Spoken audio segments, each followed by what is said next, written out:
আমি তার কাছে পড়তে এসেছি, তুমি অঙ্ক পারো, আমি তোমার কাছে অঙ্ক শিখবো না? আমি কি তোমাকে নিয়ে হিংসা করি? তুমি কম্পিউটার পারো, আমি কম্পিউটার শিখবো না? এটা কি হিংসার জিনিস? এটা তো পড়ার জিনিস। তাহলে আমি নাকি অভিককে নিয়ে হিংসা করি?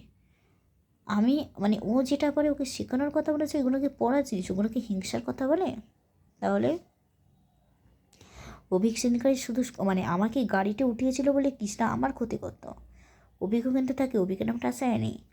আর অভিজ্ঞদেরকে সাহায্য করেছিল, মনাকে সাহায্য করেছিল, সেই পরিস্থিতিতে আমার সাথে বাবার সম্পর্ক ভালো, বাবা মারা গেলো, তাই সুপর্ণা উকুনটা মারল। বাবারও কোনো দোষ ছিল না, আমারও কোনো দোষ ছিল না। আর অভিজ্ঞদেরকে সাথে মনাকে, মনা ফোনে বলতো পাগল। আর অভিক মনাকেই বিয়ে করবে বলেই তাই মনাকে ফোনটা করেছিল, আর মনা অভিককেই বিয়ে করবে তাই অভিককে ফোন করেছিল। মানে অভিক মনার সাথে রাখবে, মনা অভিকের সাথে, আমার সাথে না। আর মনা মনে করে প্রচুর বড় লোক, অভিক প্রচুর বড় লোক, মনা রানী, আর অভিক হলো রাজাতে ঘরের কাজের লোক। আর অভিক যে অত রাতে রাস্তার মধ্যে সেটা মনা থাকে। অভিজ্ঞার মনে সময় থাকতে থাকতে বলে কেউ বোঝার আগে বুঝলো তো, ক্যামেরা থাকলেও কেউ ধরতে পারি না, বিভিন্ন লোকদের সামনে বিভিন্ন বসছে। মনা রানী আর অভিজ্ঞ রাজা ঘরের কাজে লোক।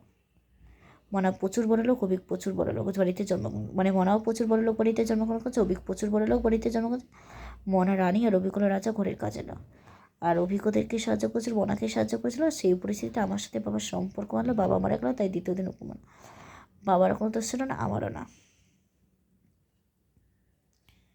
বুঝলে তো? মানে ওই কনে মানে পিছন থেকে যেহেতু ছুরিটা মেরেছিল, সেই পরিচয় বাবার সাথে আমার সাথে, বাবারও দোষ ছিল না, আমারও না। আর বাবা মারা গেলো, তাই দ্বিতীয় দিন ওকে মারলো। আর সময়ে থাকতে থাকতে বলে কেউ বোঝার আগে। মানে মনা প্রচুর বড় লোক, কবি প্রচুর, রাজা রানী ঘরের কাছে লোক, ওরা দুজনকে বিয়ে লোকের ক্ষতি করে। আর একে অপরকে বলে নির্দোষ, মানে ক্যামেরা থাকলে কোথাও বিভিন্ন লোকদের সামনে বিভিন্ন রূপ সাজে ইত্যাদি আরও কিছু কথা হয়েছিল, বর্ণনা বাদ দিলাম। আর অভিক যে অত রাতে রাস্তা যাবে মনে থাকে, ওরা কাউকে পড়ে না, ওপর ভালো ছাড়ে, ইত্যাদি আরও কিছু কথা হয়েছিল, বর্ণনা বাদ দিলাম।